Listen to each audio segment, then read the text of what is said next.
conferencia que van a ser de nivel para biólogos universitarios. Muchos de los profesores que les damos clase los desconocemos. Y se debe a dos razones que vamos a platicar de manera muy general al final y que es una invitación para ustedes. Entonces, los temas que vamos a platicar son dos de los temas que se consideran frontera de la biología, pero no son los únicos. En biología, en prácticamente cualquiera de las áreas que ustedes revisen, van a encontrar que hay aspectos que son novedosos y que están sujetos a discusión, lo cual hace a la biología algo muy bonito. Voy a pedirles que pongan atención en la parte derecha de la pantalla y que se fijen nada más en el centro, porque lo importante es que me gustaría que ustedes perciban, perdón, están acá, ese GIF animado preciosísimo, porque así de precioso es la biología. Todo el tiempo lo que alcanzamos a ver es apenas una fracción de lo que es el sistema que estudiamos. Y conforme llegamos al punto que queríamos que observáramos y que entendíamos, nos damos cuenta que siempre hay algo hacia adelante. Y seguramente así va a seguir siendo por muchos años, si no es que siglos.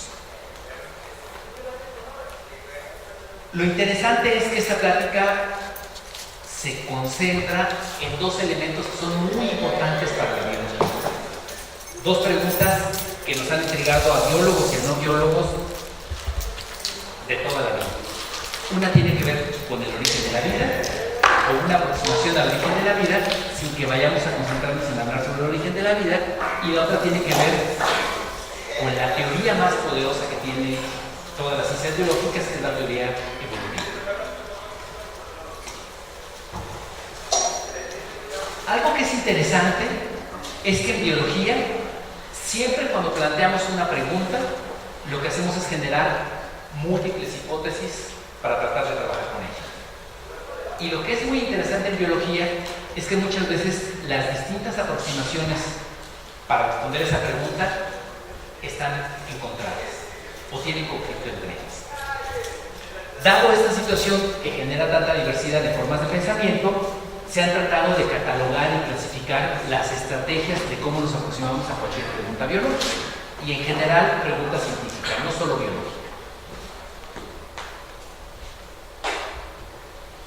Y dos grandes formas de pensamiento en la biología tienen que ver con estas dos escuelas contrastantes. Les pongo una definición sencilla de lo que es el holismo, que es una de estas aproximaciones que nos permite responder preguntas complejas, y se van a dar cuenta de algo interesante en unos minutos. Dice, el holismo es una corriente de pensamiento que plantea que los sistemas y sus propiedades deben de ser analizados en su conjunto y no solo a través de las partes que lo conforman. Es decir, hay un grupo de pensamiento que lo que plantea es que cuando tratamos de analizar cualquier fenómeno complejo, debemos de analizarlo en su totalidad. Y la manera de probar el poder de esta herramienta es muy sencilla y la estoy haciendo en este momento. Ustedes se van a dar cuenta que estoy haciendo justo esto.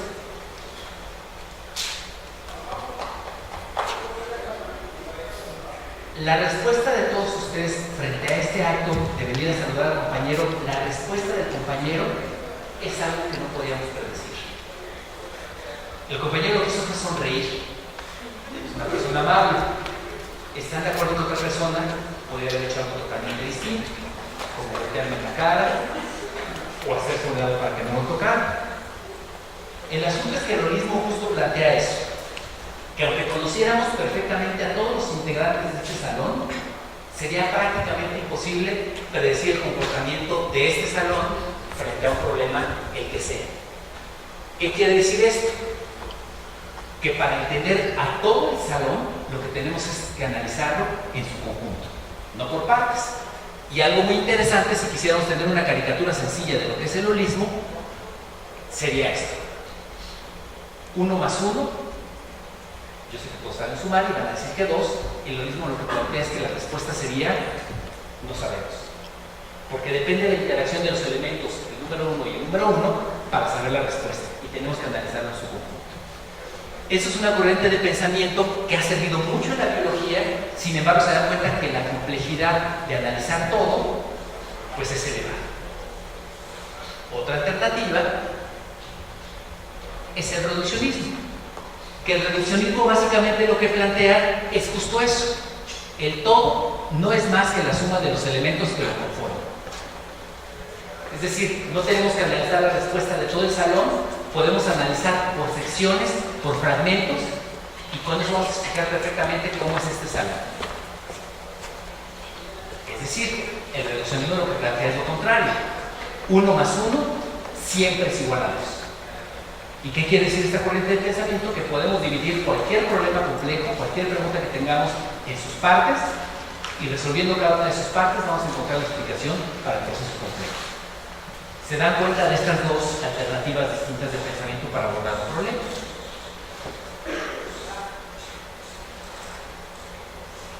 Vamos a hacer una aproximación de cómo, utilizando la biología cartesiana o la biología reduccionista, yo le puse biología cartesiana entre comillas porque es un concepto que no existe en realidad, pero que es una biología reduccionista.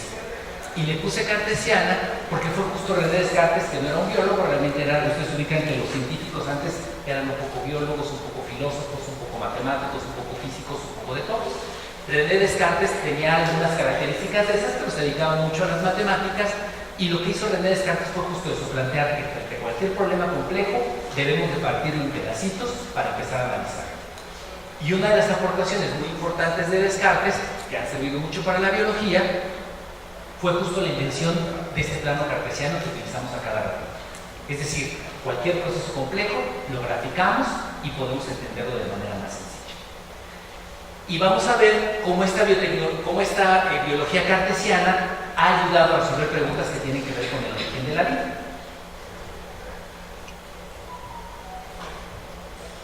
Aunque la imagen es pequeñita, ¿alcanzan a identificar quiénes son esos personajes? ¿O tienen idea de quién son? ¿Quién son? Ok, Watson y Crick.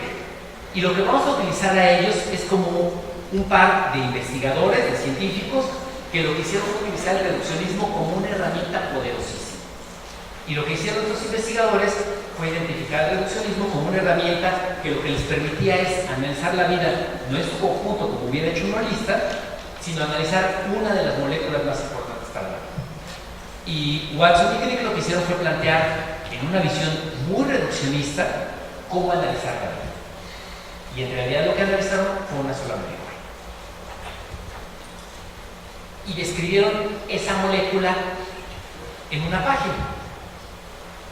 Si ustedes entregan ahora un diagrama con esas características, seguramente sus profesores les pondrían una mala calificación.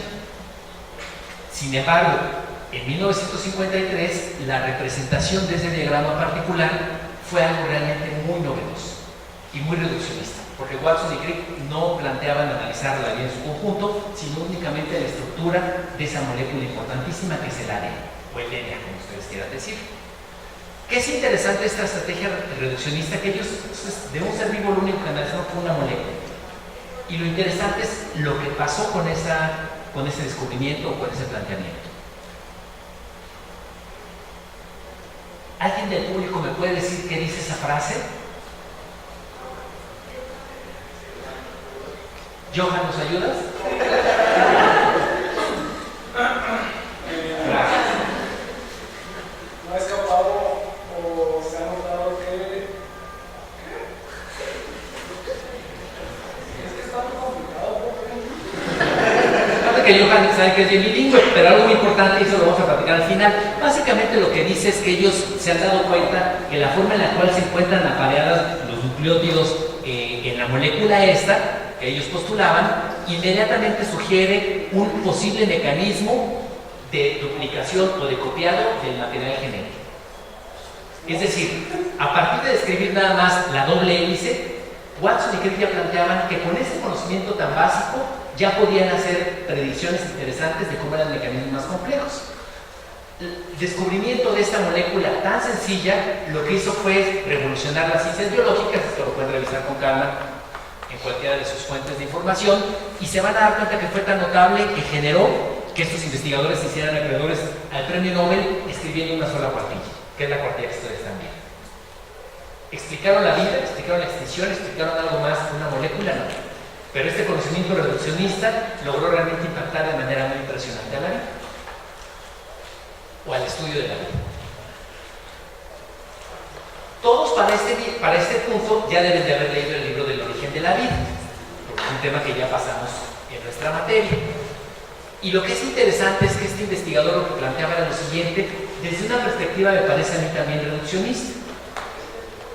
Decía, los adelantos de la biología soviética permiten predecir que más temprano que tarde seremos capaces de reproducir esta forma especial de existencia de la materia llamada vida. Es decir, Oparin lo que había hecho era postular una explicación parsimoniosa de cómo se había originado la vida, que es algo de lo que ustedes me podrían platicar ya en este momento. Y lo interesante es que Oparin decía, como entendemos esta explicación parsimoniosa, seguramente en muy poquito tiempo vamos a lograr generar la vida a partir de la no vida para probar esta teoría. Díganme ustedes cuántas veces se ha logrado reproducir la vida a partir de la no vida.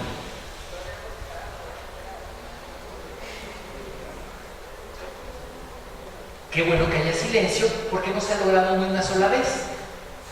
A pesar de que Oparin dijo eso al inicio del siglo pasado, a la fecha seguimos sin que eso se haya cumplido. Y muchas de las gentes que critican la biología han llegado a plantear que entonces ¿por qué creemos esa hipótesis? Y lo dicen así. ¿Por qué creemos esa hipótesis? Y digan ustedes por qué creemos esa hipótesis. O si sí de verdad creemos en esa hipótesis. Lo que ustedes ya deberían saber en este momento, o que podrían decir de manera muy clara, es que no creemos en absolutamente nada. Lo único que tenemos es una explicación parsimoniosa, ¿de acuerdo? Que permite explicarnos cómo se dio el origen de la vida a partir de elementos antropológicos. Sin embargo, obviamente se dan cuenta que esta también sería una respuesta reduccionista, y lo que vamos a hacer es evaluar si nadie ha logrado reconstruir la vida a partir de la no vida, ¿qué aproximaciones sí se han logrado siguiendo esta lógica reduccionista? Y para eso les voy a presentar este diagrama que me gusta mucho y que seguramente ya hemos visto con ustedes. En este diagrama lo que está representado es que es una variante de la que les presento regularmente, pero esta es muy interesante, es que tenemos un árbol de la vida y lo que tenemos es relacionados a los seres vivos en esta red de relaciones de ancestría y descendencia. Y lo que es interesante es, pongan atención particularmente en estos organismos. ¿Alguien sabe qué son? La de su lado izquierdo, ¿la ubican? ¿Qué es? Es Arabidopsis thaliana. ¿Y qué tiene de maravilloso Arabidopsis thaliana?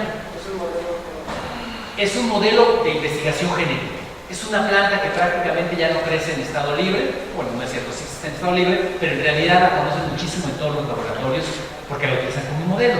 ¿Por qué utilizamos a la Arabidopsis thaliana como un modelo? Bueno, el de la derecha lo identifican. ¿Qué es? La Drosophila melanogaster, la mosca de la fruta, que también utilizamos como un modelo. Ustedes se dan cuenta que los biólogos, cuando nos enfrentamos a un proceso complejo, no estudiamos cómo son los mecanismos de reproducción en elefantes, porque tomaría mucho tiempo, los estudiamos en modelos de estudio, como bien decía este compañero. Exactamente lo mismo les voy a platicar yo ahora de cómo se utilizan otros modelos de estudio. En este árbol de la vida que les mostraba, pongan atención, si queremos estudiar aspectos que tienen que ver con ADN, ¿qué les parecería estudiarlo con esta planta? Que lo que está representado en la gráfica, en un plano cartesiano del lado derecho, es el tamaño del genoma, el tamaño de la información genética que tienen esas plantas. Entonces vean el Homo sapiens y vean Paresia crónica. ¿Están de acuerdo que trabajar con modelos que tienen tanta información genética sería realmente complicado? Aún al lado de nuestro genoma inmenso como Homo sapiens. Lo que vamos a ver en la siguiente diapositiva es este árbol de la vida, una sección, y se van a dar cuenta que lo que tenemos es, bueno, múltiples especies, múltiples nombres científicos, con el puntito rojo está el Homo sapiens, y lo que tenemos en las barras que se observa en ese árbol de la vida o en esta sección del árbol de la vida es el tamaño del genoma. Una serie de investigadores tratando de investigar con respecto al genoma, lo que hicieron fue un análisis en este sentido y detectar, trabajar con el arroz sería algo realmente muy complicado. Vean la barra, el tamaño es muy grande, compárenla con la de Homo sapiens, pero si comparamos la de Homo sapiens con la de Paris Japónica, sabemos que Homo sapiens aún sigue siendo un modelo complicado, Paris Japónica sería uno muy complicado, pero vean en el extremo derecho de la imagen y lo que observan son barras que son pequeñitas. Una serie de investigadores lo que plantearon es utilizar una estrategia reduccionista y trabajar con sistemas, modelo de estudio, para trabajar aspectos que tienen que ver con el genoma. Y lo que hicieron estos investigadores fue decir, bueno, vamos a buscar genomas muy pequeñitos para estudiar aspectos que tienen que ver con este genoma. Y si se dan cuenta, algunos de los genomas más pequeñitos que hay ahí son de una bacteria que se llama del género Mycoplasma. Y este es un artículo. ¿En qué año nacieron ustedes? 2000, 99, 98 tal vez, los más viejos, ¿no? Un poco más tal vez antes. Vean por favor la fecha de este artículo. Cuando la gente planteaba como biólogos en qué momento o qué modelo podría ser interesante para estudiar esto del ADN, en el marco de entender o de buscar generar vida a partir de la no vida, tenemos que la investigación, como en biología y como en todos los casos, siempre se basa en información que ha sido generado hace ya algunos años. Entonces, estos investigadores lo que detectaban o lo que reportaban en agosto de 1990 era el genoma de esta bacteria, Mycoplasma genitalium, era uno de los genomas más pequeños que se habían detectado entre los seres vivos.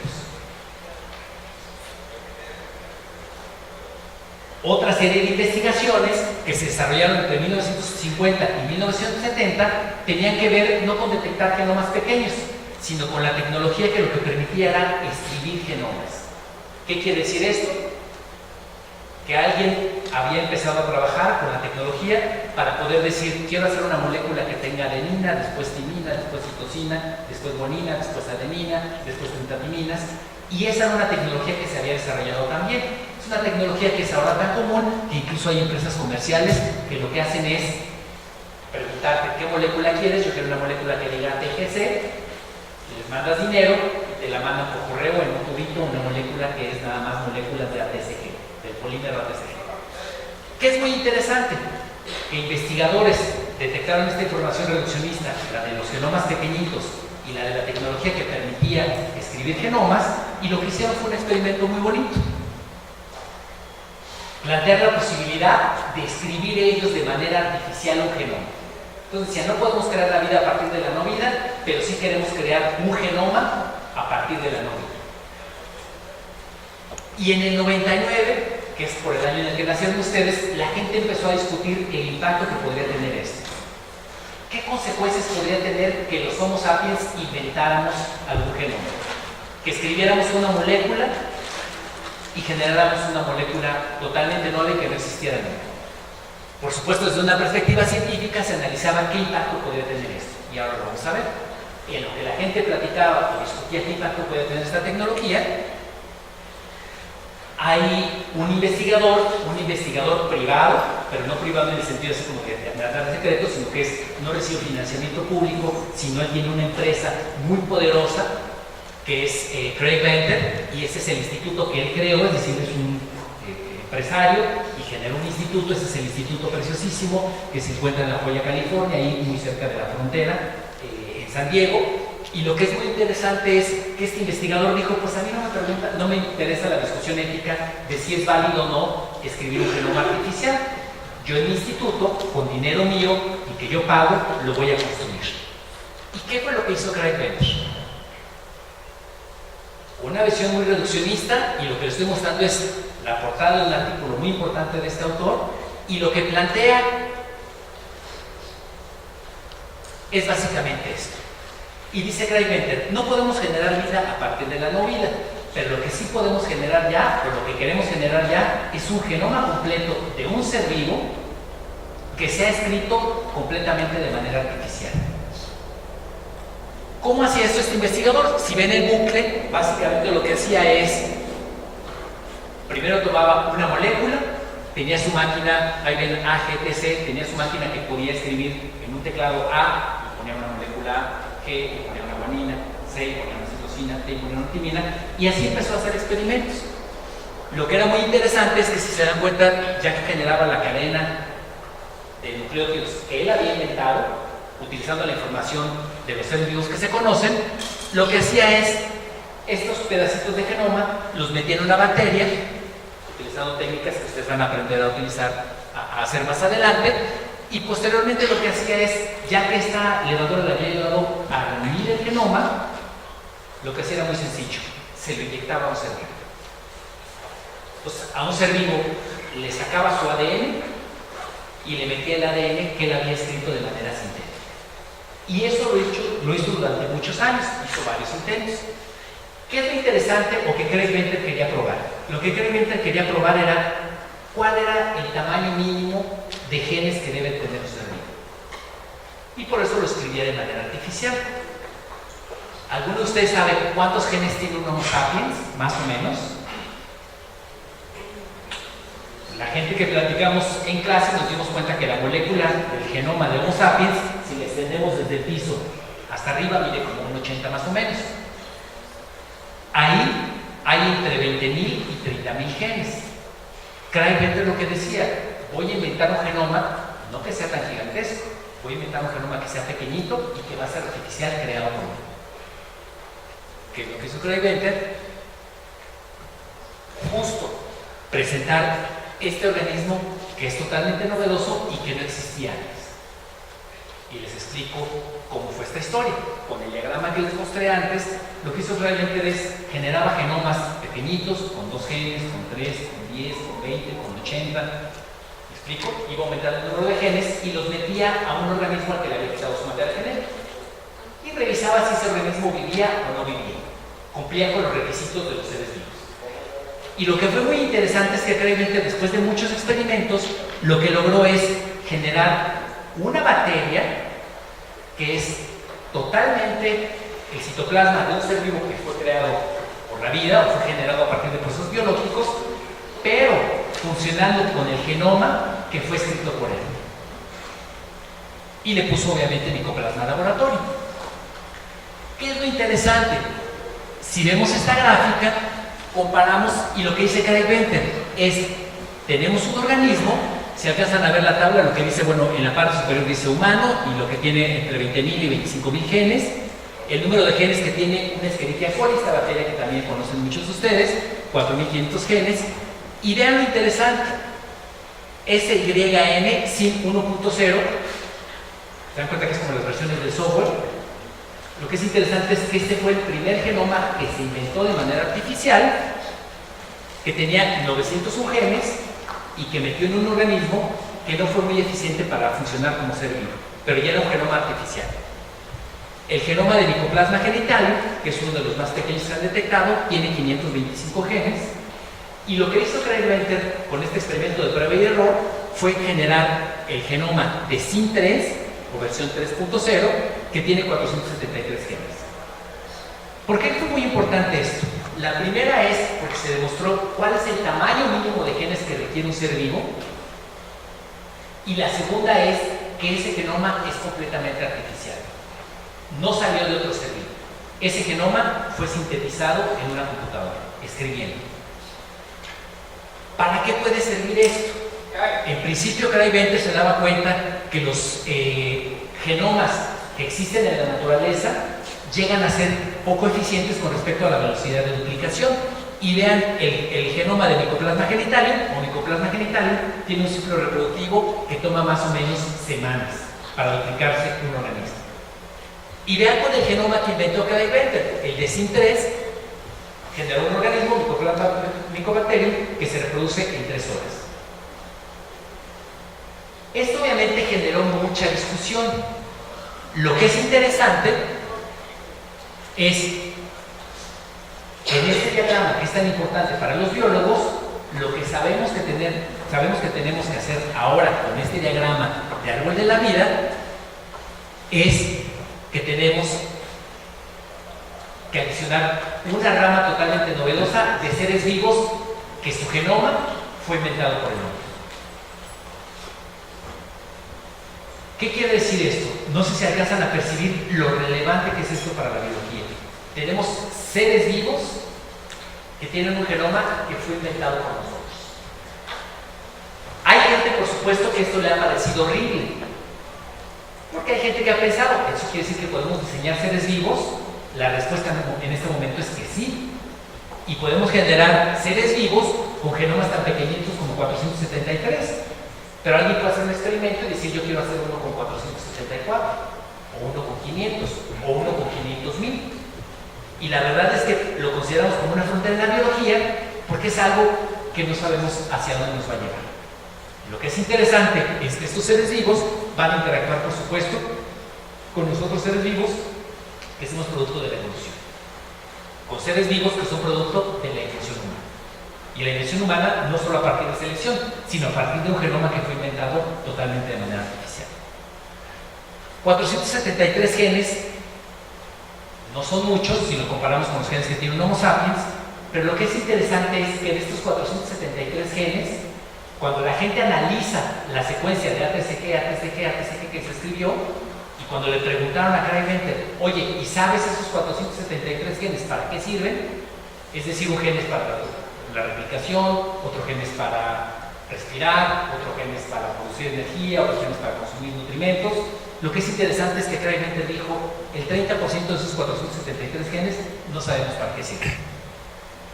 Sabemos que si un ser vivo no tiene esos genes, no puede ser vivo, no es estable, dinámicamente estable, pero esos 30% de esos genes no sabemos para qué sirven. Hay gente que esto le horroriza porque dice, ¿cómo es posible que estemos manipulando letras y generando genes que no sabemos para qué sirven y estamos generando seres vivos que realmente antes no existían? Que es muy interesante, que por supuesto esto plantea una discusión que seguramente ustedes van a abordar en unos años. ¿Quién de ustedes está a favor de que se generen genomas artificiales, se los metamos a citoplasma de seres vivos creados por mecanismos de evolución o generados por mecanismos de evolución? ¿Y quién está en contra?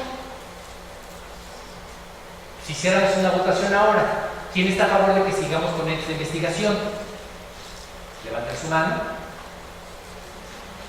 ¿Quién está en contra de que hagamos esta investigación?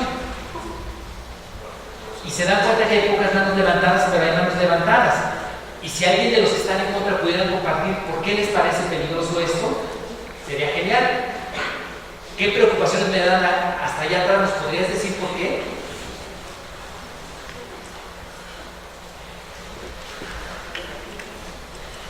Pues porque es algo que a lo mejor no podemos controlar totalmente y en algún momento puede que sea pues una amenaza. Yo coincido totalmente con la compañera. Es una tecnología que muy probablemente no vamos a poder controlar. Ahora Mycoplasma laboratorium se encuentra en una bóveda encerrada y muy bien, pero ¿qué va a pasar cuando empiece a interactuar con nosotros? Hay gente que ha comentado que los transgénicos son malos, hay gente que ha comentado que son muy buenos. Lo que es cierto es que estos no son transgénicos, son genomas completitos artificiales que han sido generados por el hombre. Ustedes como biólogos tienen que no volverse especialistas en biología sintética, ojalá que sí, para al menos tener una idea de que esta es una de las cosas que ustedes van a tener que abordar seguramente en el futuro. Porque así como la compañera opinó y yo coincido con ella en que puede que perdamos de control a los seres vivos, porque vamos a estar interactuando seres vivos con seres con genomas artificiales, seguramente habrá gente que va a estar a favor. Y debe haber una discusión muy interesante en la cual ustedes deben tener una opinión informada. Segunda parte. Eso tenía que ver con el origen. Claramente lo que dice a mí, lo que me interesa es saber cuál es lo mínimo que necesito para poder estudiarlo de una manera reduccionista y generar seres vivos. La segunda parte, con evolución. Yo sé que muy posiblemente no hayan revisado todavía lo que es evolución en su materia, con su grupo. Algunos ya están en esa parte del programa, algunos todavía no hemos llegado a esa parte del programa.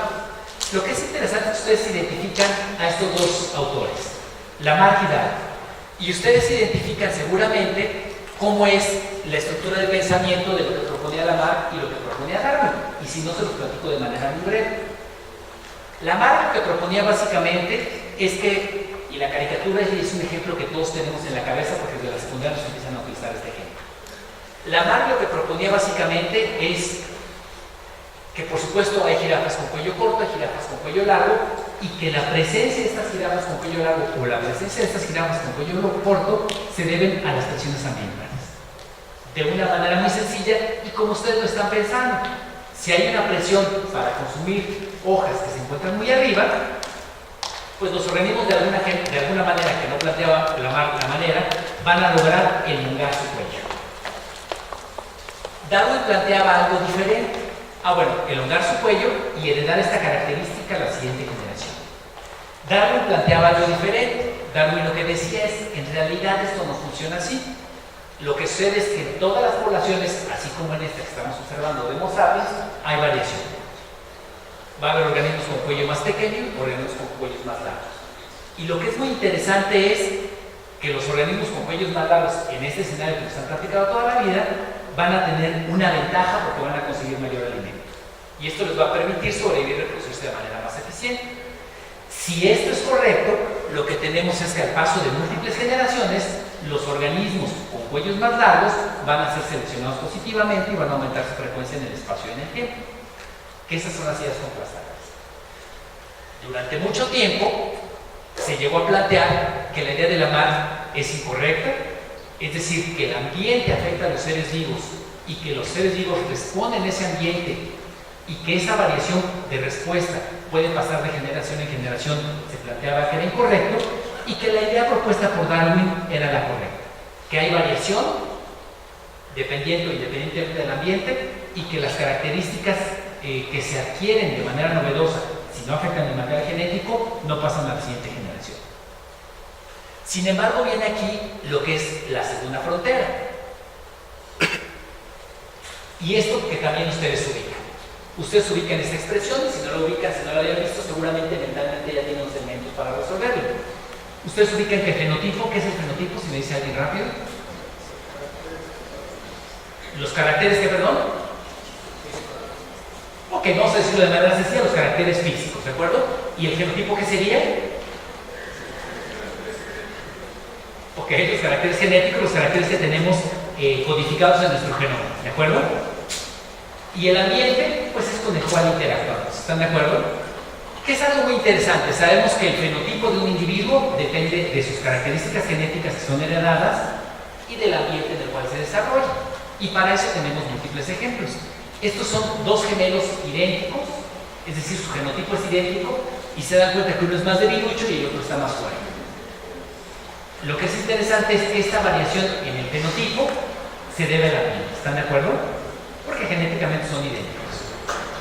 ¿Qué es interesante?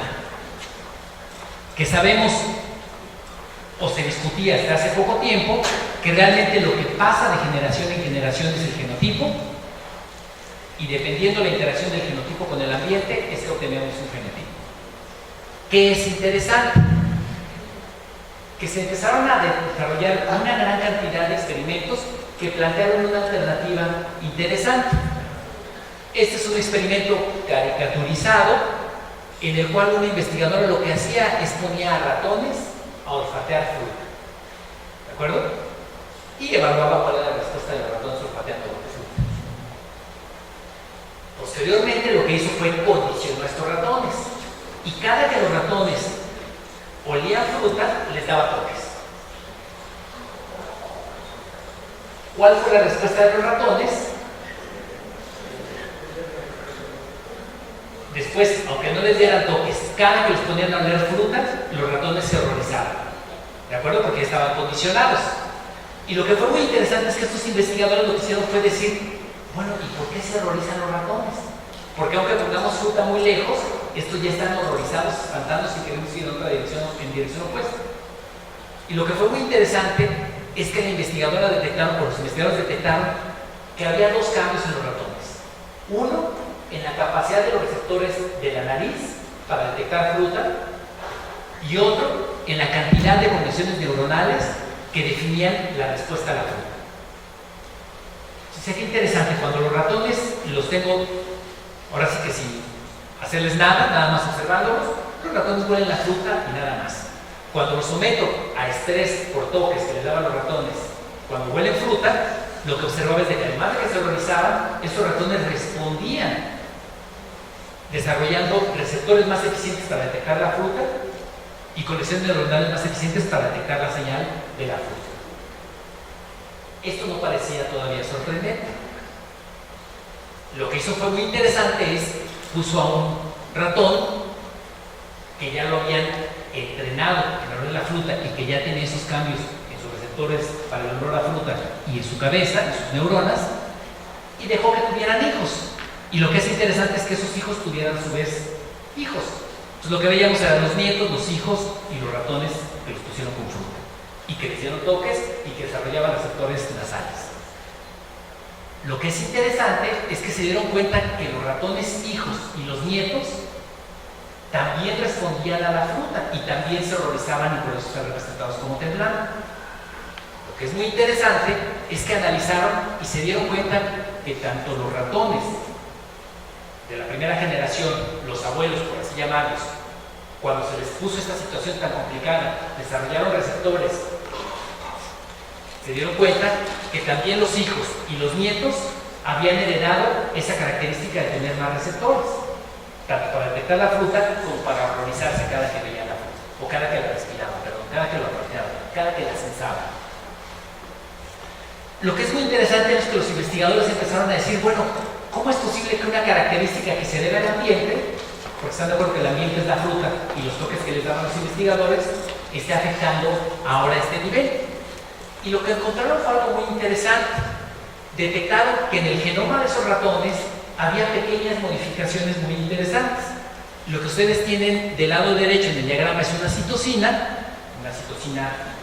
común, y lo que tienen en el extremo derecho es una citosina metilada. Y lo que detectaron esos investigadores es que estas, cuando revisaban el genoma de los ratones y los cambios que había, no cambiaba la secuencia de nucleótidos, pero sí cambiaba la metilación de las citosinas.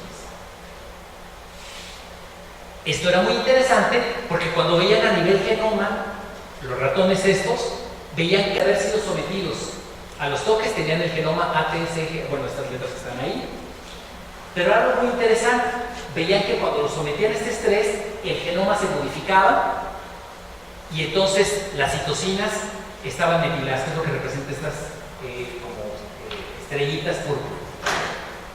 Y lo que era muy interesante es que esta característica de estas metioninas, de estas citosinas metiladas, es que pasaban de generación en generación.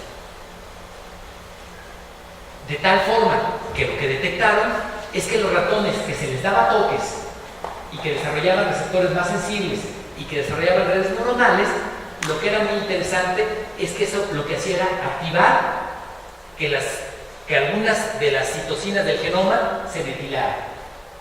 Y lo que era muy interesante es que si ellos revisaban solo la secuencia del genoma, veían exactamente el mismo antes y después de la metilación. Pero la metilación de esos nucleótidos lo que hacía era generar una respuesta que podía pasar de generación en generación. De tal forma que los hijos y los nietos de ese ratón que había sido sometido a una presión particular heredaban esta característica. Y lo que les pareció más que sorprendente es que detectaron cuáles eran los genes que eran modificados en todo ese ratón y detectaron que los genes que se modificaban, que se metilaban, que se hacía este proceso de metilación, que no cambiaba la secuencia, pero sí la presencia de estos grupos metilo en las citocinas, modificaban particularmente las células sexuales, que es lo que está señalado ahí con la flechita, señalando, pues ya vieron el nombre, ¿no? No en la cabeza, no en el pecho, sino sí en sus partes móviles. Y que esta característica la veían en los espermatozoides, la veían en los embriones en desarrollo y por supuesto la veían en los adultos. De tal forma que un adulto que no había sido sometido, él o un individuo que no había sido sometido a una presión, en este caso de oler fruta y de darle toques, heredaba esta característica, aunque jamás hubiera tenido contacto con sus papás, como para que le hubieran platicado, oye, cada que huelas fruta, horrorízate porque te van a dar toques. Es decir, nunca habían platicado, y aunque estos ratones jamás habían olido fruta. ¿Qué es lo que demostraba esto? demostraba de manera muy sencilla que sí había características que eran generadas por el ambiente, modificadas por el ambiente, que no modificaban el genoma, pero sí lo que llamamos ahora el epigenoma. Es decir, sí modificaban las características de respuesta de los organismos a partir de una característica heredada por vía distinta al genoma, sino heredada a partir del epigenoma, que es este patrón de metilación. Obviamente esto está caricaturizado, pero está derivado de información que tiene que ver con un artículo científico publicado en el 2014. Alguien llegó a plantear, ok, pero esto es pura investigación con ratones. ¿Cómo sabemos que con humanos pasa lo mismo? ¿Quién de ustedes quiere participar en el experimento para hacerlo con humanos? Les pongo frutas y les doy toque y vemos qué pasa con su epigenoma. Sabemos que eso no lo hacemos con humanos, pues porque somos bien gachos. Utilizamos a la Bacillus thaliana, muestras de la fruta para picarlas, para darles toques o ratones, pero no lo hacemos con nosotros. Sin embargo, afortunadamente, hay experimentos que se han realizado con humanos, y no por gente que no respeta la vida, sino por las condiciones de los seres vivos. Y lo que pasó es que en humanos hay un pueblito, ubican temporalmente donde están, el nombre es impronunciable, no lo voy ni siquiera a intentar, pero este pueblito que está maravilloso ahí, que vive pues, prácticamente ya en el círculo, o sea, ahí hay hielo casi todo el tiempo, y después las temporadas de verano que son muy agradables, porque se vuelve a poner heladísimo. Y lo que es muy interesante de esa localidad en particular es que la gente tiene un registro muy riguroso de cuáles han sido los años buenos y los años malos en la agricultura. Y como se encuentran tan aislados, la verdad es que cuando hay años malos no importaban de otros lugares, o antes no, sino simplemente pues tenían hambre todo el pueblo. Y cuando tenían años de benevolencia, pues a todo el pueblo le iba muy bien. Y lo que detectaron fue muy interesante. Encontraron que la gente que está en este diagrama, en estas caricaturas representadas, que habían pasado temporadas de hambruna, porque habían sido años muy malos en la producción de alimentos para los Homo sapiens, pues obviamente eran flacos, y eso no era notable, sino lo interesante es que esos individuos flacos tenían hijos, y estos hijos a su vez nietos, que eran más saludables desde el punto de vista cardíaco, y vivían mucho más. Mientras que los hijos de personas, lo ven en el diagrama inferior, que están un poquito más gorditos, o sea que habían estado en un lugar en años en los cuales había mucha comida, la verdad es que le daban esa característica o esa condición a sus hijos y a sus nietos, y los hijos y los nietos eran más propensos a enfermedades tipo diabetes y estas cosas asociadas a una dieta rica en la ingesta de calorías. ¿Qué quería decir esto? Que los mecanismos epigenéticos están funcionando, por supuesto, en los ratones y por supuesto en los Homo sapiens. Y de manera global, lo que plantearía esto, bueno, y de nuevo, son caricaturas, pero no se vayan con la finta. No estamos jugando, es investigación biológica muy seria, y eso es lo que está representado en ese artículo que se publicó también en el 2014. ¿Qué representa esto si lo vemos globalmente? Primero, ¿hay herencia de caracteres adquiridos? Por supuesto que sí.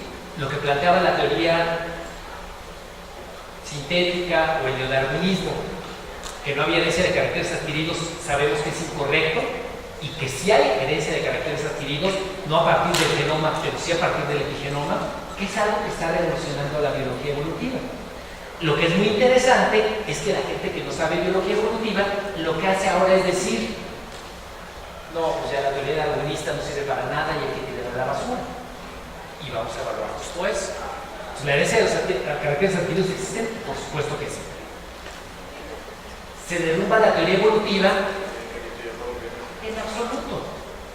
Lo único que sucede es que identificamos cómo puede pasar información, no vía genética, pero sí vía epigenética de una generación a otra, y que, como bien decía Darwin, obviamente en esos esbozos, sin tener la idea de lo genética, eso lo van a entender perfectamente cuando estudien evolución aquí en la Facultad de Biología, los mecanismos responsables de la evolución, tanto educación, flujo de genes, deriva génica, endogamia y selección natural, que fue el mecanismo que nos regaló Darwin, por supuesto que siguen funcionando. ¿Por qué es esto tan notable? Porque ustedes, aunque ahora ya les va a parecer natural hablar de biología sintética, y también va a ser muy natural hablar de la herencia de caracteres adquiridos, les pido que hagan un ejercicio y platiquen con los profesores de la facultad. Profe, ¿qué opina usted de la epigenética? Profe, ¿qué opina usted de la biología sintética? Y van a descubrir que aunque todos son biólogos muy capacitados para darles clase, muy probablemente no van a tener una opinión y muy probablemente ni siquiera van a conocer estos conceptos. ¿Y a qué se debe? Pues a que no son jóvenes como ustedes y no están activos en la revisión de la literatura. Para terminar esta sesión, lo que les diría es, revisamos entonces como una de las fronteras de la biología, esto que tiene que ver con biología sintética, que es esta capacidad de sintetizar genomas de manera artificial, meterlos en citoplasma de seres que fueron producto de la evolución biológica y tener seres vivos que jamás habían existido y que va a ser muy interesante ver qué es lo que opina la sociedad de eso y que ni siquiera es algo nuevísimo. Vieron 2014, perdón, sí, 2010 más o menos fue cuando empezó a la biología sintética muy fuerte. Y en segunda parte ven algo, que esto que hasta hace algunos años, y en sus textos lo van a revisar, particularmente se revisan textos en español que sean viejitos, se van a dar cuenta que ni siquiera hablan de biología sintética ni tampoco de epigenética. ¿Por qué me parece maravilloso esto? Pues porque así es la biología. Y lo que ustedes saben y lo que yo les estoy platicando ahora, muy probablemente en unos años, ustedes van a llegar a decir, ya se dieron cuenta que mucha ciencia sigue creyendo en epigenética porque está desactualizado y es un inútil. Y esa es la invitación para todos ustedes.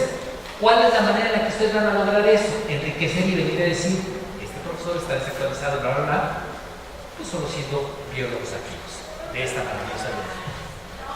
Y la maravillosa biología, que como parte final de esta charla, lo único que les voy a decir es que esta biología está para exigirle y para exigirle a ustedes.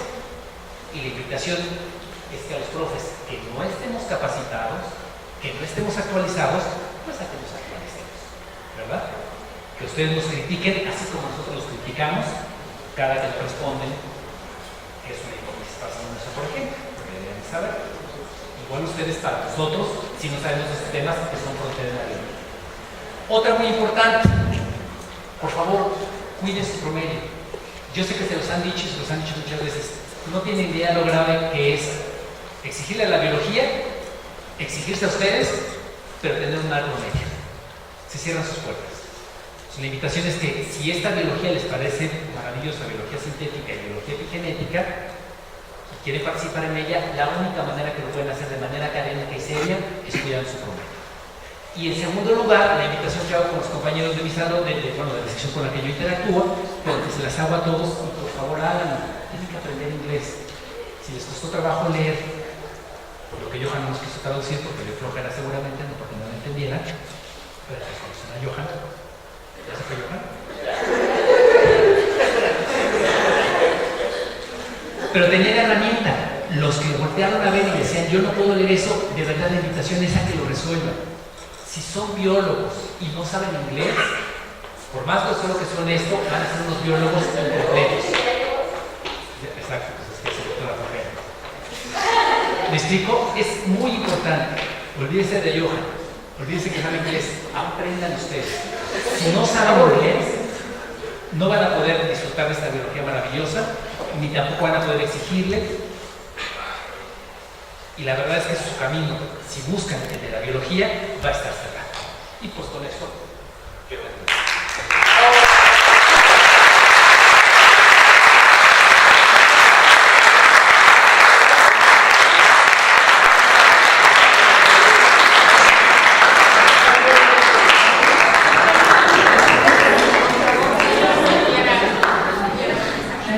Muy bien, pues si hay preguntas o comentarios, pues estaría bien. Yo, por ejemplo, si mi papá en algún momento de su vida se lastimó las rodillas y ya no pudo regenerar bien algún ligamento, y yo nací con eso, ¿es parte de esa evolución? O sea, sí cuentas. Es decir, fíjate, sería muy interesante, porque podría ser una chiripa que tú también te lastimaste cuando eres chiquito y te caíste de la bici o algo así, ¿no? Pero si es una característica que pudiéramos probar, que tu papá tuvo una presión ambiental, la que sea, en este caso dices la de la rodilla, ¿no? Que no sé, se cayó de la moto o se lastimó, ¿no? Y eso generó una respuesta que a lo mejor aprendiera a tocar muy bien, ¿no? Por decirlo de alguna manera. y que tú de alguna manera, aunque nunca te hubieras caído de la motocicleta, es más, ni te hubieras subido a la motocicleta y que nunca te hubieras lastimado las rodillas y tuvieras esa capacidad, por supuesto que estaríamos hablando de epigenética.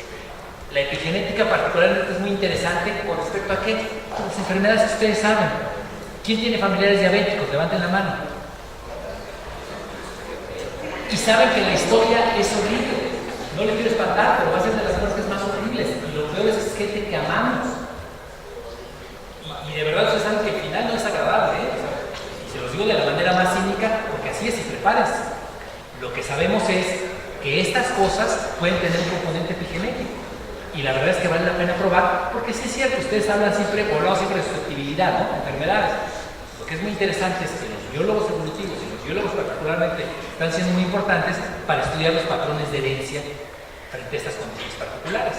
Ya vimos que hay ejemplos en humanos que se aplican, ¿no? Hay experimentos muy interesantes con la gente que sufrió la bomba de Hiroshima. Se dan cuenta que murieron muchos seres vivos, ¿no? Muchos humanos.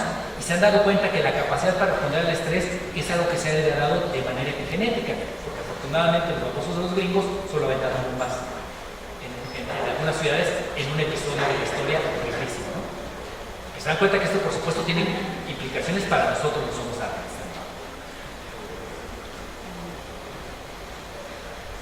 ¿Alguna otra pregunta, duda, comentario?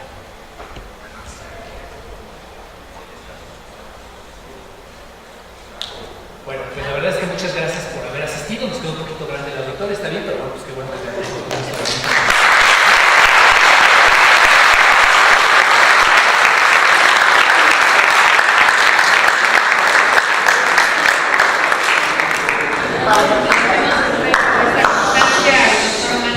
por impartir la conferencia denominada Procedas de la Biología, Biología Sintética y Epigenética. Muchas gracias.